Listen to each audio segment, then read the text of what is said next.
Welcome to the No Guilt Fangirls Podcast, where liking what you like is never a bad thing.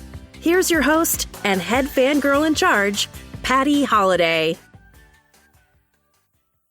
Hey y'all, welcome to the No Guilt Fangirls Podcast. I'm your host and head fangirl in charge, Patty Holiday. And we are recapping the final season of Schitt's Creek.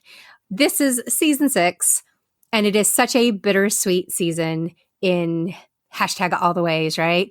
But it's something that Jaime and I talked about, and we really wanted to do a little post-episode discussion every week, and that's what we're doing. So if you haven't listened to any of the previous ones, please scroll on back of your app of choice, find all of them, catch up with us, relive season 6. I know a lot of you US folks don't have Pop TV, and so you probably haven't watched it yet. When you're ready, remember the No Guilt Fangirls, because we're here. We're here for you. When you want to talk about after each one, we are going to be here for you, all right? This up later because we'll still be ready to talk about it. Well, this is true. I don't think we'll ever not be ready to talk about Schitt's Creek. All right. Well, Jaime, introduce yourself real quick. Well, hello, you. I'm Jaime, Patty's friend from way back in the baby center days, and I live in Texas with my 2 kids, my husband, aka my 3rd kid, and our 2 cats. Now, Jeff is a good kid. He's a good kid to have. We like Jeff. He is. And I really like Jeff because Jeff said... He said yes. Not yes to the dress. But in case you're not following me on social media, I got really excited the other day and I tweeted Jaime the big stinking news that Schitt's Creek was adding more tour dates. Now she's already done that. She went to the tour in Austin, right? You went down to Austin for that one? Yes. Yep. We drove down to Austin. But I wasn't a Schitt's Creek fangirl at the time. And so I didn't know anything about it. And I've been mourning that fact that I completely missed their DC show ever since. Wow. They're coming back. And even better, I tweeted Jaime, was like, hey, I need your presence to come with me. Hold my hand during this experience. And she said yes. Jeff said yes. Jeff was like, yeah, go. And so that's what happened this morning. This morning, I scored tickets. You scored amazing tickets. Yes, they're going to be amazing. Like, I feel like we're going to be able to smell Dan Levy in a good way, not in a creepy, weird way, from our seats. Like, we're going to be like right there in some of the front rows. And I'm going to be there with some of my favorite Schitt's Creek loving friends. Jamie's coming. My friend Tanya is coming. And our friend Teresa. Teresa's one of my co-hosts over at No Guilt Disney Podcast. And we're just going to fangirl the heck out of the show and out of our favorite actors. And I can't wait. I can wait. I have to wait till June now, but. Luckily, we have these episodes to keep us company between. We do. We got something to like fill in the time while we're waiting to be able to have this experience. But that was my big news today. That's pretty much what happened. And that's it. That's all we're going to talk about. Well, so I work in finance. And so, it's month end. And I audibly squealed in my cubicle today, which a bunch of people kind of popped up and looked at me when I got the text that we got the tickets. So. Well, it was funny because I was doing it on my phone. I was doing it through the app, and you're like texting me at the same time. I'm like, Jaime, stop it. Jaime, stop it. I'm trying to get these. I didn't want to lose them. I didn't know how fast they were going to go. And it did turn out because about, 10 minutes later, our friend Diane wanted to jump in on this action. And I looked real quick and there was nothing out. Nothing in the pre-sale that we could bring Diane with. However, general sales for this particular show, which is being held in Maryland technically, but for this show, go on sale on Friday, I think. So I still have my fingers crossed that Diane finds something amazing that she'll come with us too, because you would love Diane. If anybody has listened to my No Guilt Fangirls podcast, it's one of my very first episodes, and it's called, I think it's The Making of a Fan. No, it's just, Fangirls Run in My Family. Diane is the biggest fangirl of hashtag all the things. She is such a pop culture phenomenon. Like she knows everything about everyone. Her Oh, big good. love. Her big love is Justin Timberlake. And her special skill, you'll like this, she can spot celebrities and get them to give a selfie with her. Like they love her and they're like, oh yeah, Yeah. sure. Where they would tell the rest of us no. Nobody tells Diane no. So yeah. My new best friend. Exactly. So she would be a really good person to have with us. Anywho, we'll see what happens. But I have now just spent 6 minutes gushing about how excited I am about something this, and I haven't told you. Let's jump into this episode because this was a really good one. Give us a little recap of what it was. This episode was called Rebound. And if you guys watched last week, you know what that's all about. Poor Alexis had her heart broken. And this is the aftermath of that. She did. So we start by all the roses minus Lexi waiting in a hotel room for Alexis to get home because she's on a date, and they're all kind of talking about how worried they are about, her kind of jumping back out there. And then Alexis comes in and she's, doing her Alexis thing. And then there's a knock at the door, and David opens it, and there is a distinguished older gentleman there on the other side of the door who introduces himself as Artie, Alexis's date. And he just kind of, I don't know, he kind of gives that old dude vibe, Anyway, I'm sure he's nice. So all the roses are kind of a little bit worried about her because she has jumped into a relationship with a much older man. I think, I'm assuming maybe older than Johnny. If not really close to the same age. And not only that, they made a point of saying that, because I was appreciating, it was David that was like pointing out, Mom and Dad, she broke up with him less than a week ago. Isn't anybody a little concerned about this? This is very regressive for her. So I was like, all right, David, I appreciate your nosiness, but... Right. Well, which resulted in Moira saying, David, when did you become the Grim Reaper of romance? She had some good lines, yeah. Yes. So, we spent a lot of the episode just kind of going through that. Johnny is very concerned, I think more concerned even than David pointed it out, but then Johnny got really concerned and, spent some time talking to Artie and talking to Alexis, and we'll kind of circle back. David and Patrick are wedding planning at the cafe, and Jocelyn approaches them about getting a job. So they decide to give her a trial run. And she kills it, y'all. She has such a good rapport with the townsfolk, and she sells like, what would Patrick say? You sold more in a week or in a day than we did in a week. Yeah, because she's got, like Patrick said, she's got that touch with the community, and she kind of has that mom vibe where she can connect with the moms. So, and then we go back to the hotel and we find that the Rosa's car has been egged.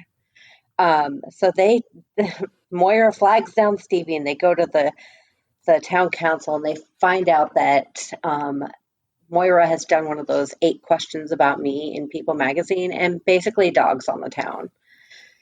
And the council's not happy. The townspeople. But Moira was trying to be funny. She's right. Very Moira. But if you've ever, because this has actually happened to me, I thought I was giving a really witty and sarcastic answer once. This is also why I really like podcasting, because you can kind of tell when I'm about to say something that I want you to think is funny, where when you read the same exact words in writing, it doesn't always come off with the same tone. Yep, for sure. So there's I'm going to use air quotes here, angry mob outside of the council. And like this show up until like this point has been pretty like, ambiguous about where they are, but they gave out a few heavy Canadian references in this episode. My gosh, this particularly the signs, I wrote them all down because they made me laugh so hard. And I was like, okay, so you just outed yourself. You are totally in Canada because these signs are so Canadian, like, well, probably not what real Canadians would do, but just like the stereotypical. They were so funny. Like this angry mob had signs that say, respect our town. That wasn't very nice, frowny face. So hurtful. Take it back. We are really unhappy with you, Moira. Oh, this was my favorite, though. We are not angry. We are disappointed. Yes, they were just greatness. And then Yes. also Moira references that she has some headshots in the boot of her car, Of her car. Yep. which, us Americans call a trunk. So, but yeah, I love those signs. I thought they were great. Yep. And then Johnny, towards the end of the show, like I said, Jocelyn was working in the shop. She crushed it. Patrick makes David offer her a job. And then she says it's not on brand for her and it's not her thing. And the boys are like, what? They couldn't believe it. And it was so funny. Patrick is like, what does that even mean? This is what is she says, the store is not for me. And when she leaves, he's so confused where David is kind of smug and kind of laughing, going, I told you she didn't get it. I told you she wasn't a fit. Because Patrick was kind of, rah Jocelyn. right. And David got to be a little smug about it, but he was cute smug. He wasn't like annoying smug, But Patrick's like, what does that even mean? And David, I think it just means our store is not for her. Yeah, that cracked me up. It was pretty good. It was pretty good. So many good lines in this one. Absolutely. Yes. And then, we come back to the motel and Alexis has been broken up with Artie after Johnny talks to him in the cafe about kind of what Alexis has been through. And we kind of really see Alexis peel back a layer and kind of be vulnerable and talk about how she felt like she was in control of this relationship and she just wanted something to make it not hurt so bad. And she broke down and sobbed, and once again, Annie Murphy is killing it. Like this whole season, she's just been so powerful and vulnerable and beautiful and hilarious. And I have loved everything that she has been doing this entire season. And this episode, I cried. I totally teared up, had a little tear coming down my eye when she's explaining to Johnny why she was doing that. Like she was fully in control the entire time, which is such a growth and such a change from the Alexis of old. Yep. She knew what she was doing and she knew specifically that she was going back to like these old ways, but it wasn't in her head. It wasn't for a destructive reason. It was to avoid feeling the feelings that she knew were out there. She didn't want to deal with it. Yeah, and I think she even said like something like she just feels lost, So yeah, like you said, I mean Annie Murphy just amazing. Oh, so good. And then so Moira, when she, quote unquote did the town wrong, she vowed to make it right for them. So we closed out the show with a tourist video. Yeah, so for the town. Schitt's Creek is trying to get into trying to draw tourists to the town, and so they had this thing planned. And then after this went out onto People magazine, Moira basically has to make it up to the town in some way. Yeah, so we kind of get a tour around town, and she is doing her Moira best of highlighting the town, but it's in a way only Moira can do it. Oh my gosh, my favorite point in that whole thing was when she's sitting at the cafe. Did someone say fine dining? Cafe Tropical has certainly been defined as fine. Yes. She's so good. Oh my gosh. Her wig this week was a masterpiece. I loved it. Yes. And I felt like she wasn't wearing as many wigs as she has in the past. So it was nice to see that version of Moira come back. I take that as a sign of growth and change, maybe in a positive way. Like she's, I don't know, more comfortable being where she is. And so she's not wearing as many wigs. Yeah. But of course, because she had to play "quote unquote" Moira Rose for the people, she had a good one. She did have a good one. I liked it. The pink and blue was so subtle, but perfect. Yeah, it was great.